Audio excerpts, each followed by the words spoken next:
예, 주문형 출판으로 무료 출판 따라하기 두 번째 파트 캔바 플랫폼으로 책 표지 디자인하기 첫 번째 강의 시작하도록 하겠습니다.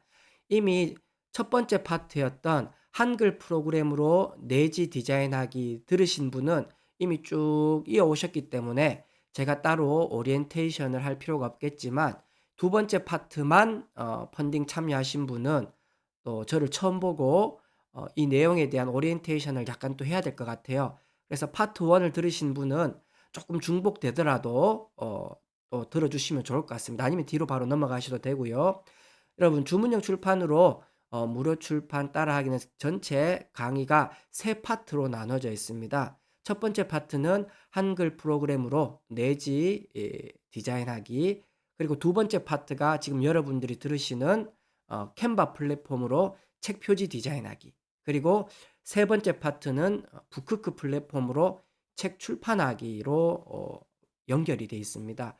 그리고 각각의 파트마다 뭐 작으면 5, 6강, 많으면 8강에서 9강 정도까지 구성이 될 건데요. 각 강의마다 30분 전후의 시간으로 녹화가 되어 있습니다. 이런 기본적인 부분들을 알고 따라오시면 좋을 것 같고요. 저는 공간 나다움이라는 출판사와 함께 서점도 운영하고 있어서 기본적인 책을 만드는 것뿐만이 아니라 실제 시중에 어떻게 유통되고 있는지에 대한 경험들도 나눌 수 있다면 제가 또 함께 여러분에게 설명을 좀 드리도록 하겠습니다. 자, 뭐 길게 저에 대한 설명을 드리긴보단요.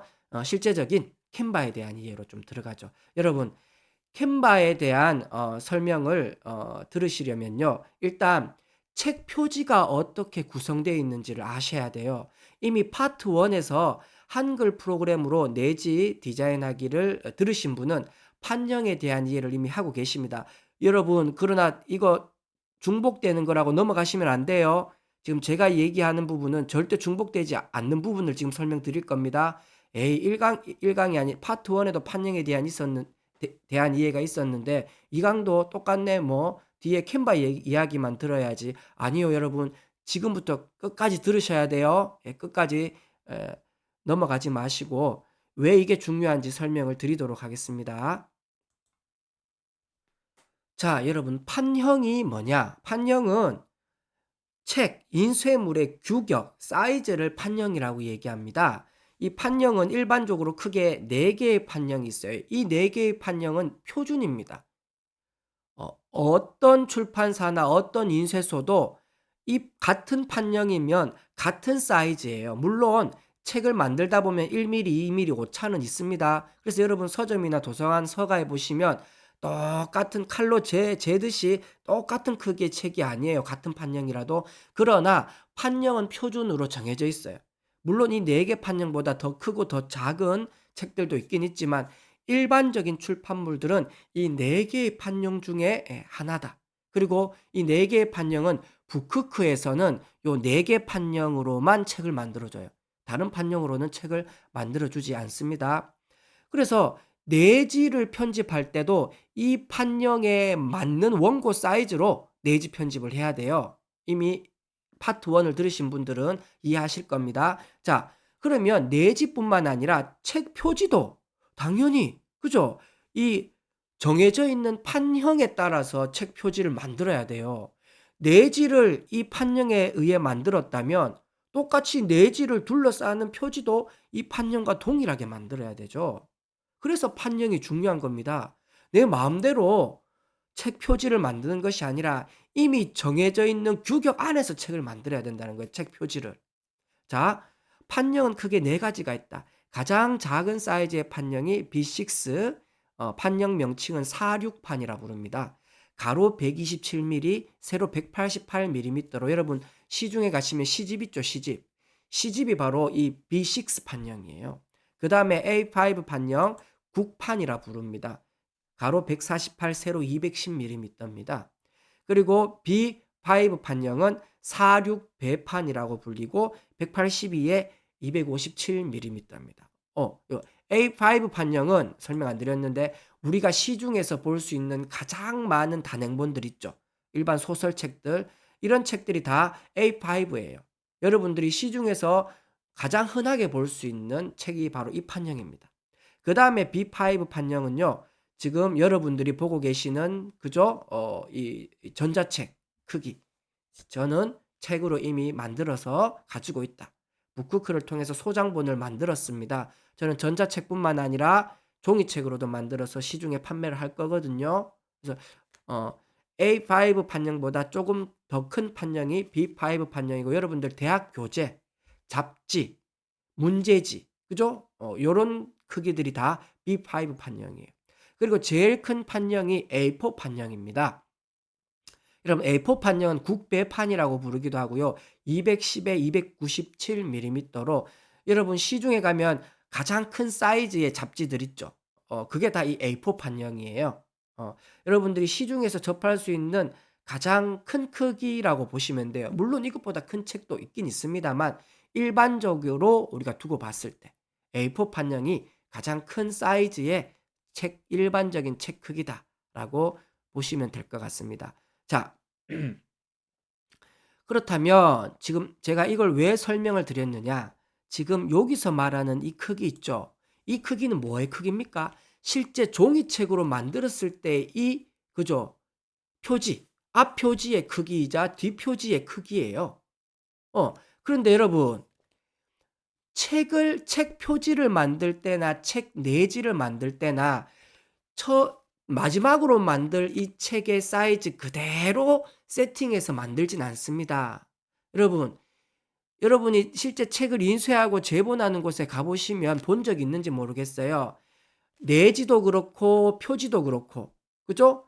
만들어서 나중에 책을 만들 때 사면을 어떻게 합니까? 재단기에 넣어서 잘라내요. 내지도 그렇고 표지도 그렇고. 왜? 그래야 면이 고릅니다.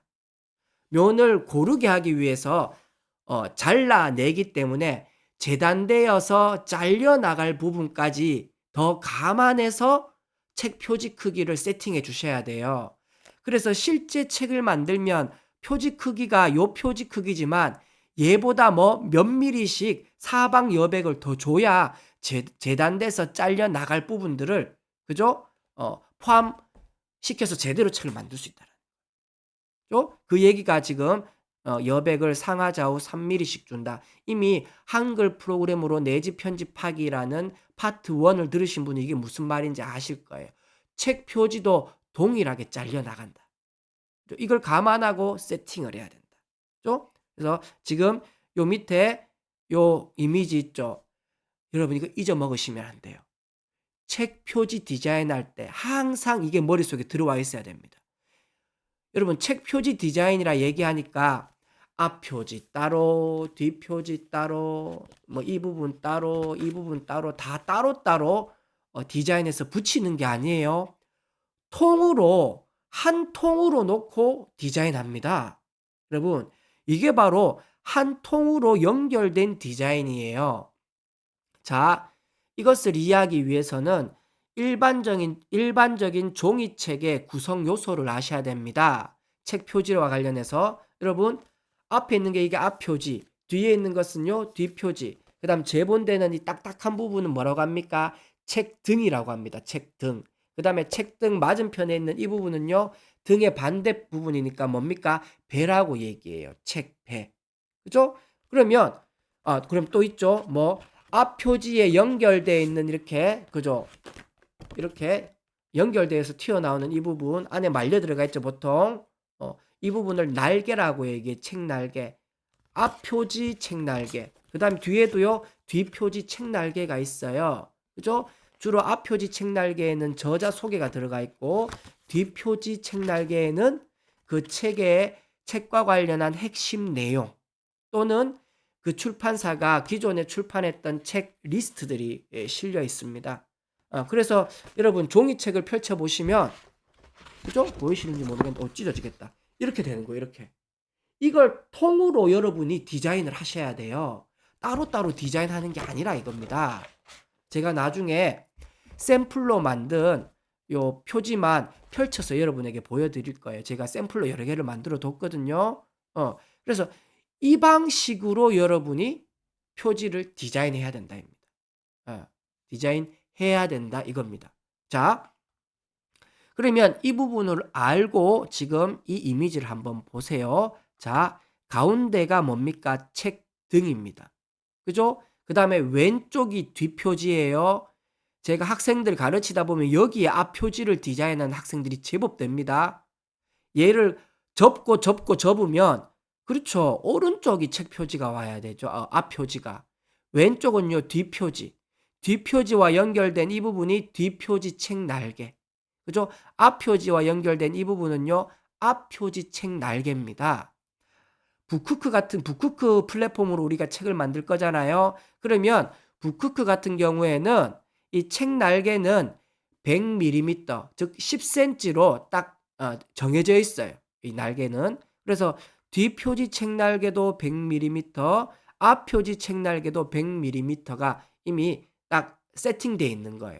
그다음 앞표지 뒷표지는요. 그렇죠. 앞표지 뒷표지는 뭐와 똑같습니까? 우리 앞에서 봤던 내가 어떤 판형으로 책을 만들 것인가가 결정되면 앞표지와 뒷표지는 그대로 세팅되어 있습니다. 지금 이 예로 든 것은 148mm죠.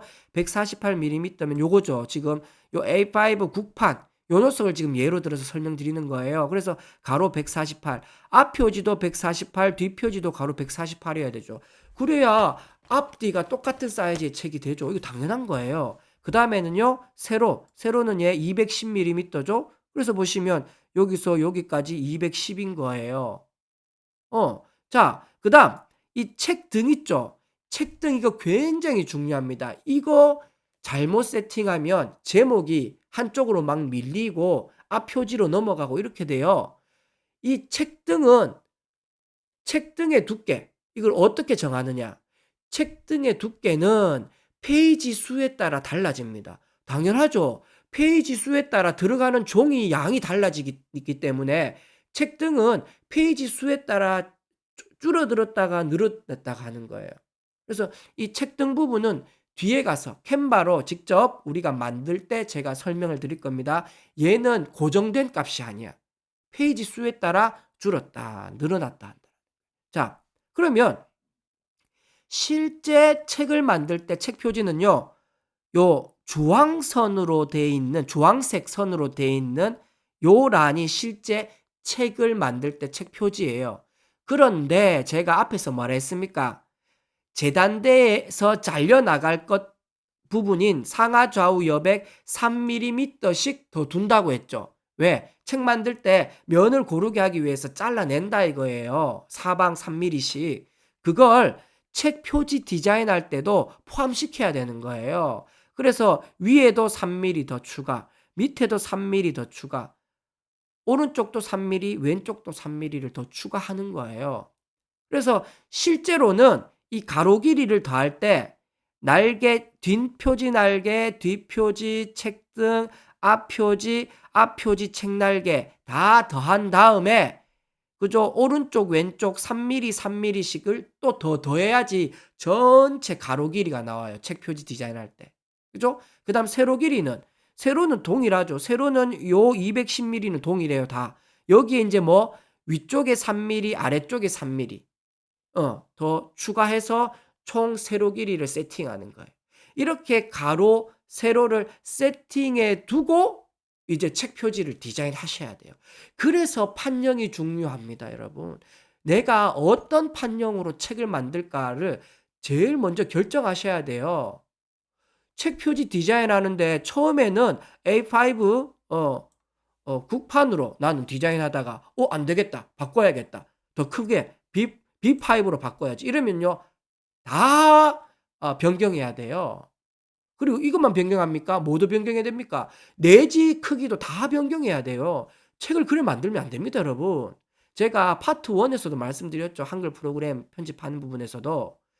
판형 선택은 여러분 원고를 다 작성하고 이제 수정한다 할 때는 절대로 한글 프로그램 처음 세팅된 게 A4에 세팅돼서 여러분 작업하셨을 거 아니에요.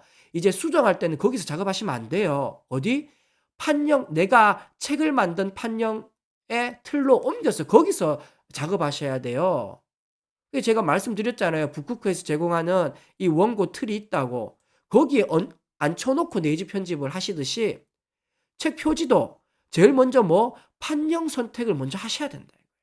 그래야 이 값이 나오고 이 값대로 캔버스에 그림 그리기 전에 캔버스에 내가 어떤 크기의 그림을 그릴지 캔버스를 선택해야 되잖아요, 캔버스 크기를. 그죠? 당연히 디자인하기 위해서 판형에 대한 선택을 먼저 하고 난 다음에 캔버로 넘어와야 돼요. 굉장히 중요해요, 여러분. 뒤에 가서 이거 계속 설명할 거예요. 이 부분에 대한 이해가 안 되면 뒤에 가서 캔버로 아무리 책 표지 디자인해도 오리무중입니다. 무슨 말 하는가 이해가 안 돼요.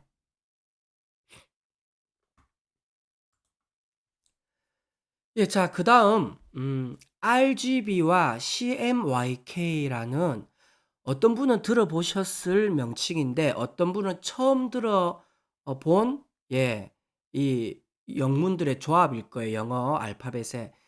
이게 왜 이 위치에 이 용어들이 들어와 있냐 하면요. 여러분, 캔바라는 이 책 표지 디자인하는 이 플랫폼, 원래는 책 표지만 하는 플랫폼은 아닙니다. 다양한 이미지들을 디자인할 수 있는 플랫폼이 캔바예요. 그런데 캔바는 우리나라에서 만든 플랫폼이 아니에요. 호주에서 만든 플랫폼인데 우리나라에서 만든 플랫폼 중에도 캔바와 비슷한 플랫폼들이 있습니다. 대표적인 게 미리 캔버스, 또 망고보드 이런 플랫폼이 있어요. 그런데 제가 그 플랫폼을 쓰지 않고 이 플랫폼을 쓰는 이유가 있습니다. 바로 그것이 RGB와 CMYK라는 요 용어와 관련이 있어요. 여러분, 이 RGB와 CMYK는요. 색상 모드라고 생각하시면 됩니다. 그래서 일단 RGB부터 먼저 보시면요. RGB는 약자입니다. 뭐 레드, 그린, 블루라는 어, 세 가지 색깔의 영어 첫 단어를 따서 부르는 말이에요. 그래서 빨강, 초록, 파란색을 조합해서 모든 색을 만드는 겁니다. 그래서 이 세 종류의 빛이 색이 섞일수록 색은 점점 더 밝아져요. 그래서 이 RGB는 가산 혼합 방식이라고 얘기하고 점점점 밝아지니까 모든 색이 합쳐지면 흰색이 됩니다. 이게 말이 되나? 물감을 섞으면 점점 어두워지는 거 아니냐? 예, 이게 물감을 섞는 게 아니에요. 바로 이게. RGB는 색의 선명도가 굉장히 높고 화사하고 많은 색상을 표현할 수 있어서 컴퓨터 모니터, 휴대폰 액정, 텔레비전과 같은 디스플레이에 적합한 색상 모드다. 예, 그래서 제가 여기에 색이 아니라 빛이 섞일수록이라고 말한 이유가 바로 그거예요. 물감은 색을 섞으면 섞을수록 어떻습니까? 점점 어두워지잖아요. 근데 이 빛은, 이 RGB는요, 그죠? 섞일수록 점점 더 밝아지는. 그래서 가산 혼합 방식이라고 얘기해요. 그렇기 때문에 이 방식은 물감을 쓰는 게 아니라 빛으로 사용하는 컴퓨터 모니터, 휴대폰 액정, 텔레비전과 같은 디스플레이에 적합한 색상 모드가 RGB입니다. 그러니까 이 RGB 모드로는 웹 디자인, 그래픽 디자인, 뭐 화면으로 보는 모든 디자인에 적합한 게 RGB 방식이에요. CMYK는요. 이것도 첫 글자를 딴 거지만 다 첫 글자를 딴 건 아닙니다. 그죠? 시안, 마젠타, 옐로우의 첫 글자를 하나씩 따고요. K는 첫 글자가 아니라 블랙의 마지막 글자인 K를 딴 거예요. 왜 블랙의 B를 따지 않았느냐? 앞에 블루의 B를 이미 딴 게 있잖아요. RGB가. 그죠? 헷갈리지 말라고 블랙의 마지막 글자인 K를 따서 CMYK라고 얘기해요. 그래서 시아는 청록색입니다. 마젠타는 여러분 자홍색이라고 해서 붉은 자주색을 뜻합니다. 노랑, 검정색을 조합해서 색을 구현한다 이거예요. 그리고 이 RGB가 빛의 혼합 방식이라면 바로 이 CMYK는요 물감의 혼합 방식이에요. 물감은 섞으면 섞을수록 그죠? 점점 더 어두워지죠. 그래서 CMYK는 감산 혼합 방식이다라고 이야기를 합니다. 여러분, 책을 전자책으로 출판하실 분은요. RGB나 CMYK 신경 쓸 필요가 없어요. 왜? 작업도 컴퓨터로 하고 내가 눈으로 보는 화면으로 보잖아요. 내가 눈으로 보는 화면 그대로 전자책은요, 다른 사람도 본다 이거예요. 그렇기 때문에 전혀 다른 부분 신경 안 쓰고 그냥 하면 됩니다. 문제는 종이책 표지를 만들 때가 문제예요. 여러분, 종이책 표지로 만들 때 하는 디자인 뭐로 합니까? 컴퓨터로 해요. 컴퓨터는 뭐로 봅니까? 화면으로 본다 이거예요. 바로 이 화면이 RGB로 구성된 화면을 우리 눈으로 봐요. 그런데 실제 책을 만들 때 책은 물감으로 만들어내잖아요, 책 표지는. 그러면 물감으로 구현해야 되는 종이책 표지인데 우리는 뭘로 보고 확인한다? RGB로 구성된 화면을 보고 만든다 이거예요. 그래서 어떤 일이 벌어지느냐? 이런 경우 있을 거예요. 화면으로 봤을 때는 너무 만족스러워. 그런데 그걸 실제 책으로 또 종이에 인쇄해서 보니까 화면으로 본 거와 느낌이 다른, 색상이 다른 그런 경험 하신 적 있을 거예요. 그게 바로 뭡니까? RGB와 CMYK의 차이를 여러분이 경험하신 거예요. 어. 그런데 미리 캔버스와 망고 보드는요, 바로 이 CMYK 모드를 제공해 주지 않아요. 그런데 캔바 같은 경우에는요, CMYK 모드를 제공해 줘요. 물론 유료 회원에게만. 무료 회원에게는 RGB 모드만 제공합니다. 하지만 유료 회원에게는 CMYK 모드를 제공한다. 즉 저장할 때 CMYK 모드로 저장할 수 있는 메뉴를 하나 더 줘요. RGB로 네가 저장할래. 즉 PDF로 변환할 때입니다. 여러분, 책 표지는 PDF로 꼭 변환해서 넘겨야 돼요. 뭐 혹은 뭐 JPG 그림 파일로 변경해서 보내기도 하지만 대부분은요, PDF 파일로 변환해서 보냅니다. 그럴 때 PDF 파일을 RGB 모드로 저장할 거냐, CMYK 모드로 저장할 거냐를 캔바는 선택할 수 있도록 해줘요. CMYK 모드나 RGB 모드나 색은 거의 비슷합니다.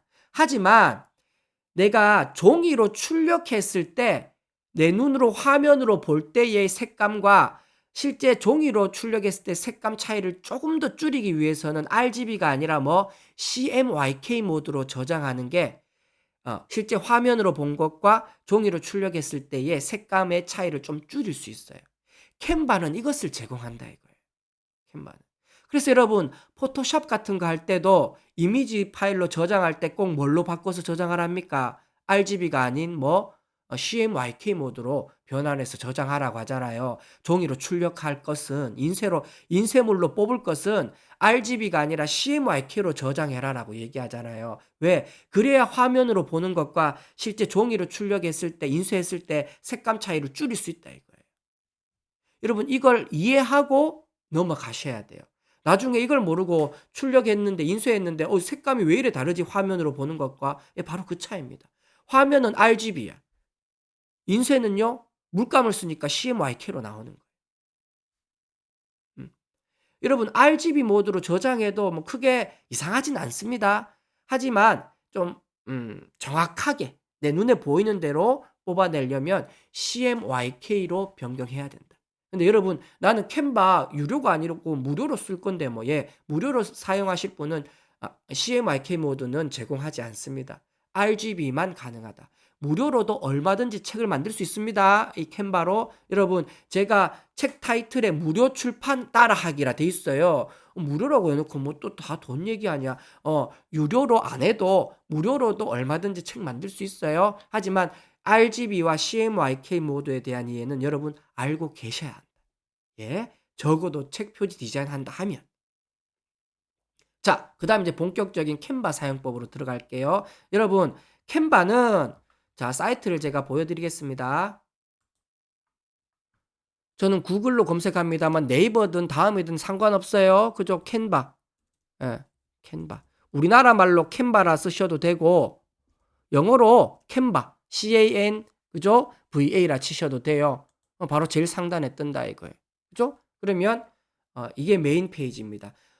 저는 구글 계정과 연동되어 있기 때문에 들어가면 바로 제 계정으로 이렇게 로그인 되어서 들어가져요. 이게 메인이에요. 이게 메인. 그죠? 로그아웃을 하면 어 여러분은 뭡니까? 회원 가입하고 들어가야 돼요. 아무리 무료라도 이 플랫폼이 그죠? 그냥 회원 가입도 안 했는데 무료로 다 쓰라고 이렇게 하는 플랫폼은 없습니다. 회원 가입하고 로그인 하셔야 돼요. 그죠? 회원 가입 어떻게 하시느냐? 모든 항목에 동의하고 난 다음에 동의 및 계속 누르시면요. 그죠? 구글로 하고 싶냐? 즉 내 구글 계정으로 계속 로그인하고 싶냐? 회원 가입. 나는 구글에 회원 가입돼 있잖아요. 그 회원 가입 정보를 캔바가 그대로 가져가겠다라는 거예요. 그러면 구글로 계속하기 누르시면 연결됩니다. 아니 나는 구글로 안 할래. 그러면요. 밑에 있는 거 그죠? 다른 방법을 사용하여 계속하기 클릭하시면 페이스북으로 연동하기 뭐 클레버, 마이크로소프트 나는 이메일로 할래. 아니면 나는 모바일로 로그인 할래. 그죠? 이런 식으로 여러 가지 방법이 있어요. 이메일로 계속하게 하면 여러분 메일 주소 있죠? 메일 주소를 여기 입력하시면 여러분 메일 주소로 내가 로그인할 수 있는 계정을 하나 보내줍니다. 번호를. 그러면 그 번호를 여기 입력하시면 그죠? 캔바 사이트로 들어가져요.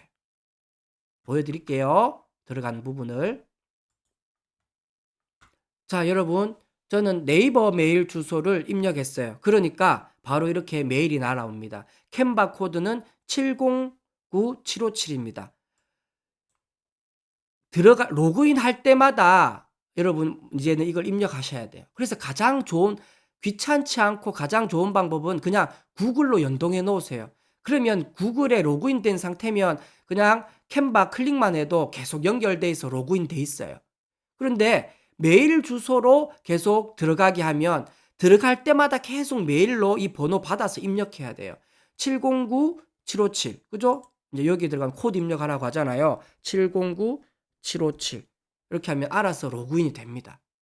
회원 가입할 필요까지 없죠, 이러면. 그러면 이렇게 내가 로그인 되어 있다라고 나와요. 그래서 할 때마다 들어갈 때마다 메일 주소 입력하고 메일로 코드 받아서 다시 입력해서 들어오는 것보다 구글 계정으로 연동해 놓는 게 내가 원할 때 그냥 바로바로 들어오실 수 있어요.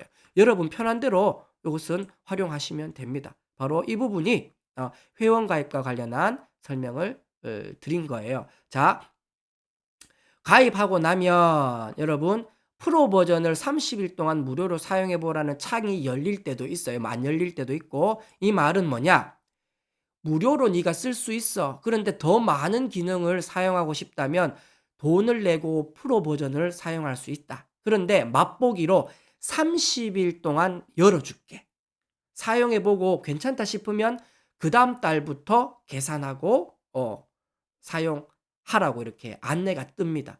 물론 이 무료로 사용해 보라고 할 때 등록을 해야 돼요. 첫 달 신용카드 등록해 놓으면 첫 달은 결제가 안 됩니다. 그런데 두 번째 달부터 결제돼요. 처음부터 아니 무료라고 해놓고 왜 신용카드 번호하고 다 등록하지? 예, 보통 요즘 다 그렇습니다. 예, 무료라고 하더라도 한 달은 무료로 신용카드 결제 안 돼요. 그 한 달 안에 여러분이 취소하면 됩니다. 나는 무료로 계속 볼래. 그런데 이걸 그대로 두면요. 두 번째 달부터 프로 버전으로 돈이 매달 만 얼마씩 결제가 됩니다. 예. 그래서 저는 여러분에게 유료 버전으로 30일 동안 써보시라고 권해드려요. 어, 의외로 캔바 한번 사용하기 시작하면 정말 다양하게 사용할 수 있습니다. 포스터, 전단지, 페이스북, 에 들어갈 이미지, 인스타그램 썸네일, 유튜브 썸네일, 뭐 아주 많은 디자인을 다 여기서 할 수 있어요. 요즘요, 중학생들도 중고등학생들도 다 캔바나 미리 캔버스로 뭘 해오라고 숙제를 선생님들이 다 내요. 오히려 저보다 제 딸은 더 잘합니다. 중학생인데. 예. 그렇기 때문에 한번 시작해 보세요. 일단. 그리고 회원 종류에 따른 기능 차이라고 나오는데 캔바 사이트로 다시 들어가 볼게요. 보시면 뭐 여기 바로 위에 나오죠. 와, 캔바 프로를 첫 3달간 50% 할인 받으세요. 제가 가입할 때는 이런 말 없었는데 획기적인 이 프로모션을 진행 중이네요. 아무튼 캔바 프로 구독하기. 그죠? 이거 클릭하면 이런 식으로 결제할 수 있도록 해 준다 이거예요. 기간 한정 프로모션이기 때문에 한 달 무료로 사용해 보세요라는 게 여기 지금 뜨고 있지는 않습니다. 이게 지금 기간을 정해서 이 프로모션 기간이라서 약간 다른 것 같긴 해요. 아니면 그 사이에 캔바의 정책이 바뀌었을 수도 있어요. 워낙 자주 이 플랫폼은 정책이 바뀝니다. 제 전자책 원고 내용도 바꿔야 될 수 있을 것 같아요. 제가 강의 드리기 전까지는요, 한 달 동안 무료로 쓸 수 있도록 했거든요. 근데 지금 들어와 보니까 3개월을 50% 할인으로 지금 가고 있는데 이게 기간을 정해서 이렇게 하는 건지 앞으로 계속 이렇게 할 건지는 봐야 할 것 같습니다. 자, 우리는 뭐 그건 중요한 게 아니고요. 자, 요금제를 지금 제가 여러분한테 설명드리려고 하는 거예요. 보시면 얼마든지 무료로 회원으로 사용할 수 있지만 또 프로 버전으로 들어가면 프로 버전은 요금제 보기 하시면 뭐 요금이 당연히 나올 거고요. 어 매달 14,000원 그죠? 내고 1 년치를 결제하면 더 싸게 할인해서 결제가 됩니다. 자, 이 프로 회원은 뭘 더 할 수 있느냐? 굉장히 여러 가지 것들을 무료와 다르게 이용할 수 있습니다. 사진, 동영상, 템플릿, 이미지 무제한 사용 가능이라 돼 있잖아요. 그럼 무료는 무제한 사용을 못 하느냐? 예, 여러분. 여러분 캔바에 보시면 어떤 이미지는요. 요렇게 노란색 왕관이 씌어져 있는 이미지들이 있어요. 얘는 누구만 이용할 수 있다? 프로만 이용할 수 있어요. 볼 수는 있어. 볼 수는 있는데 실제 디자인에 이용하기 위해서는 그죠? 프로 회원만 이용할 수 있어요. 또 왕관이 없는데 클릭해 보면 이런 이미지가 나올 때도 있습니다. 이렇게. 이게 인제 워터마크라는 건데 그죠? 쓸 수는 있어. 그런데 이 노란 왕관은 없는데 클릭해 보면 이렇게 격자 무늬가 있고 캔바라는 워터마크가 찍혀 있어요. 즉 쓰기는 한데 이대로 쓰라라는 거예요. 좀 그렇죠? 이게 인제 정책이에요. 네가 볼 수는 있어. 사용하고 싶으면 노란 왕관이 찍힌 것은 유료 회원만 사용할 수 있어. 그다음에 이 워터마크 찍혀 있는 것은 네가 디자인에 쓸 수는 있는데 이 격자 무늬와 워터마크는 사라지지 않아요. 어쩔 수 없이 이런 것은 배제하고 인제 내가 이미지를 골라야 되죠. 무제한이라고 하는 요 부분은 회원만. 어떤 회원? 유료 회원만. 이건 어쩔 수 없어요. 모든 미리 캔버스나 망고보드도 다 마찬가지예요. 그다음에 두 번째로 유료 회원은요. 자동 크기 조정이 된다. 이것은 뭐냐? 내가 로고를 만들고 있어. 로고는 정사각형에 보통 앉혀서 하거든요. 근데 로고를 만들다가 갑자기 명함을 만들고 싶어진 거야. 그러면 유료 회원은요. 바로 사이즈가 자동 조정돼요. 클릭만 하면. 그 앉힌 로고 이미지가 그대로 있는 채로 사이즈가 조정됩니다. 근데 무료 회원은요. 자동 사이즈 조정이 안 돼요. 로고 만들다가 명함 만들고 싶다. 그러면 요거는 그대로 두고 다시 뭘 띄워야 된다? 명함 크기 사이즈를 다시 페이지를 띄워야 돼요. 그래서 로고에 있던 내용을 복사해서 거기 갖다 붙여야 되는 거예요. 예. 뭐 귀찮아도 그 정도는 오케이 할 수 있어. 뭐 그러면 무료도 괜찮아요. 그죠? 방법은 뒤에 설명드릴 거고요. 그다음에 유료는요. 여러분 배경 제거 기능도 제공해 줘요. 그죠? 앞에 있는 사람만 두고 뒤에 배경만 제거해 주는. 그다음에 특정 이미지만 제거해 주는 기능이 바로 이 캔바에 있습니다. 그것은요. 무료 회원은 못 써요. 그다음 최종 파일을 저장할 때 아까 말씀드렸죠. PDF 파일은 RGB와 CMYK 모드로 둘 다 저장할 수 있다. 유료 회원만. 무료 회원은요. RGB로만 저장 가능하다. 그다음에 SVG라는 또 다른 파일로도 저장할 수 있도록 하는데 우리는 뭐 책 만들 거기 때문에 이 SVG까지는 우리가 확인할 필요는 없습니다. 넘어가고 그다음 또 하나 여러분 유료 회원은 다양한 글꼴을 캔바 플랫폼에 내가 업로드 시킬 수 있어요. 내가 가지고 있는 파일을 업로드 시킬 수 있어요.